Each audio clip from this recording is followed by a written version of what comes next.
بسم اللہ الرحمن الرحیم۔ حضرت محمد صلی اللہ علیہ وسلم نے چھپکلی کو مارنے کا حکم کیوں دیا اور اللہ پاک نے اس پر ثواب کیوں رکھا، جاننے کے لیے ویڈیو کو مکمل ضرور دیکھیے گا۔ چھپکلی رینگنے والے کیڑوں کے گروہ کا ایک بڑی تعداد میں پایا جانے والا رکن ہے، جس کی 6000 سے زائد اقسام ہیں، اور یہ براعظم انٹارکٹیکا کے علاوہ سارے براعظموں میں پایا جاتا ہے۔ زیادہ تر چھپکلیوں کی 4 ٹانگیں، 2 بیرونی کان، لمبی دم ہوتی ہے۔ یہ کرم خور یعنی چھوٹے کیڑے مکوڑے کھاتا ہے۔ ان کی کئی اقسام میں رنگ بدل لینے کی حیرت انگیز صلاحیت ہوتی ہے، جو شکار خور جانور سے بچنے کے لیے ہوتی ہے، تاہم یہ خصوصیت تمام چھپکلیوں میں نہیں پائی جاتی۔ حضرت ابو ہریرہ رضی اللہ تعالی عنہ سے روایت ہے کہ رسول اللہ صلی اللہ علیہ وسلم نے فرمایا، جس نے چھپکلی کو پہلی ضرب میں مار ڈالا اس کے لیے اتنی نیکیاں ہیں، اور جس نے اسے دوسری ضرب سے مارا اس کے لیے اتنی نیکیاں ہیں، مگر پہلی دفعہ مارنے والے سے کم، اور اگر اس نے تیسری ضرب سے مارا تو اس کے لیے اس سے کم نیکیاں ہیں۔ نبی کریم صلی اللہ علیہ وسلم نے چھپکلی کو مارنے پر ابھارا اور اس کی ترغیب دی۔ آپ صلی اللہ علیہ وسلم نے فرمایا کہ جس نے چھپکلی کو پہلی ضرب میں مارا اس کے لیے 100 نیکیاں لکھ دی جاتی ہیں، اور جس نے اسے دوسری ضرب میں مارا اس کے لیے اس سے کچھ کم نیکیاں لکھی جاتی ہیں، اور جس نے اسے تیسری ضرب میں مارا اسے اس سے کم نیکیاں ملتی ہیں۔ اس کے مارنے میں حکمت یہ ہے کہ یہ ابراہیم علیہ السلام کی آگ پر پھونک مارتی تھی، اور یہ کہ یہ زہریلی اور نقصان پہنچانے والی ہے۔ ایک اور روایت کے مطابق ایک بار ایک صحابی فقیہ بن مغیرہ کی آزاد کردہ ایک غلام عورت جب بی بی عائشہ رضی اللہ تعالی عنہا کے گھر گئیں تو انہوں نے وہاں پر ایک نیزہ پڑا ہوا دیکھا۔ انہوں نے بی بی عائشہ رضی اللہ تعالی عنہا سے دریافت کیا کہ اس کا کیا مقصد ہے، تو انہوں نے جواب دیا کہ یہ چھپکلی کو مارنے کے لیے رکھا ہوا ہے، کیونکہ حضور اکرم صلی اللہ علیہ وسلم نے بتایا ہے کہ جب سارے جانور حضرت ابراہیم علیہ السلام کو بچانے کی کوشش کر رہے تھے، تب یہ چھپکلی واحد جانور تھی جس نے اس آگ کو بھڑکانے کی کوشش کی تھی۔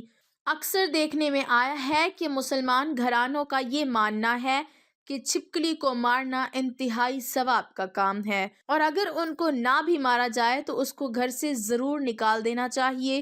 اس کی موجودگی منحوسیت کا سبب قرار دی جاتی ہے۔ بہت کم لوگ واقف ہوں گے کہ اس کو مارنے کا حکم مسلمانوں کو شرعی طور پر دیا گیا ہے۔ تاریخ سے یہ بات ثابت ہے کہ جب نمرود نے حضرت ابراہیم علیہ السلام کو اللہ کو ایک ماننے پر آگ میں ڈالنے کا حکم دیا تو اس وقت یہ واقعہ کرۂ ارض کا ایک برا واقعہ تھا، جس کا ذکر انسانوں کے علاوہ چرند پرند، جن و انس سب کے درمیان ہوا۔ اس موقع پر ایک روایت کے مطابق جب چیونٹی اور چھپکلی کے درمیان اس واقعے کا ذکر ہوا تو چیونٹی نے حضرت ابراہیم علیہ السلام کی حمایت کی، جبکہ چھپکلی نے نمرود کو حق بجانب قرار دیا۔ چھپکلی ایک رینگنے والا جانور ہے جو ہمارے گھروں میں عمومی طور پر پایا جاتا ہے۔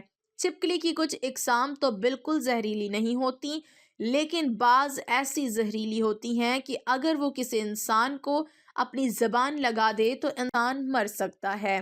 ناظرین، چھپکلی ایک ایسا جاندار ہے کہ جس کو دیکھ کر ہر انسان ہی کراہت محسوس کرتا ہے۔ خاص طور پر گھر کی خواتین کے لیے تو چھپکلی والے کمرے میں سونا بھی محال ہوتا ہے۔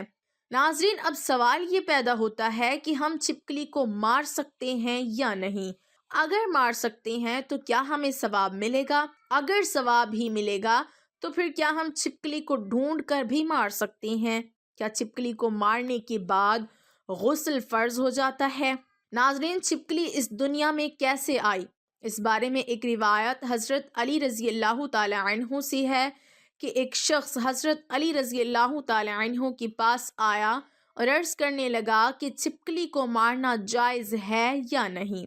حضرت علی رضی اللہ تعالی عنہ نے ارشاد فرمایا کہ نبی کریم صلی اللہ علیہ وسلم نے چھپکلیوں کو مارنے کا حکم فرمایا، کیونکہ یہ حضرت ابراہیم علیہ السلام کی آگ پر پھونکے مارتی تھی۔ ناظرین، چھپکلی واحد خلقت ہے۔ جب نمرود نے اللہ تبارک و تعالیٰ کی خلیل حضرت ابراہیم علیہ السلام کو آگ میں ڈالنے کا فیصلہ کر لیا تو ہر جانور اس آگ کو بجھانے کی کوشش کر رہا تھا اور یہ چھپکلی خوش ہو کر اس آگ کو بھڑکا رہی تھی۔ تبھی اللہ تبارک و تعالیٰ نے اس پہ لعنت بھیج دی اور اسی لیے اس کو مارنا یا اپنے گھر سے بھگانا گناہ نہیں ہے۔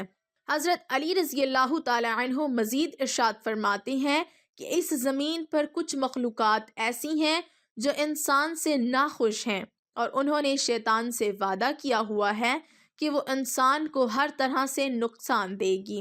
انہی میں سے ایک چھپکلی اور اس خاندان سے جڑی مخلوقات ہیں۔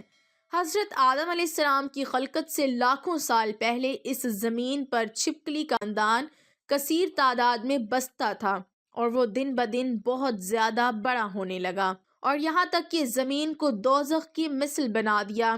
یہاں اس خاندان نے اتنا ظلم کیا کہ اللہ تبارک و تعالی نے زمین پر عذاب نازل کر دیا اور اس نسل کو ختم کر دیا، سوائے کچھ کے۔ صرف وہ بچے جو بہت چھوٹے تھے وہ زمینوں، غاروں اور پانی میں چھپ گئے۔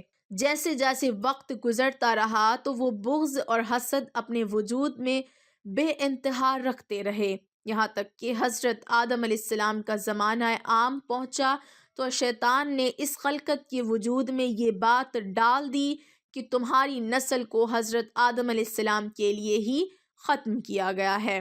تبھی سے اس نسل کی مخلوقات انسان سے نفرت کرتی ہے اور کوشش کرتی ہے کہ انسان کو نقصان پہنچائے۔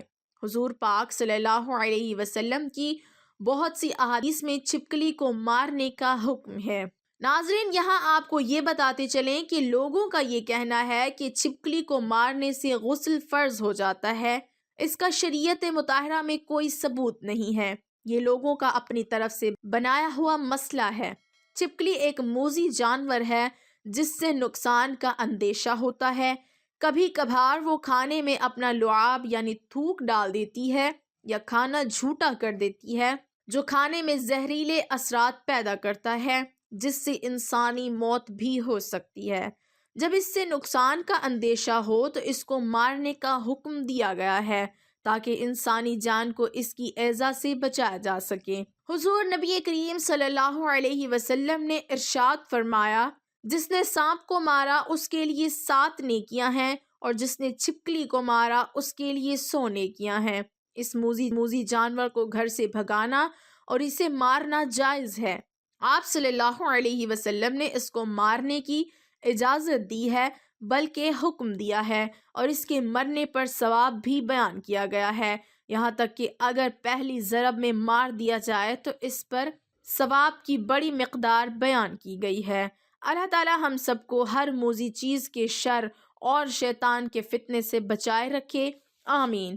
ناظرین، کامنٹ باکس میں اللہ کے 99 ناموں میں سے کوئی ایک نام ضرور ٹائپ کریں۔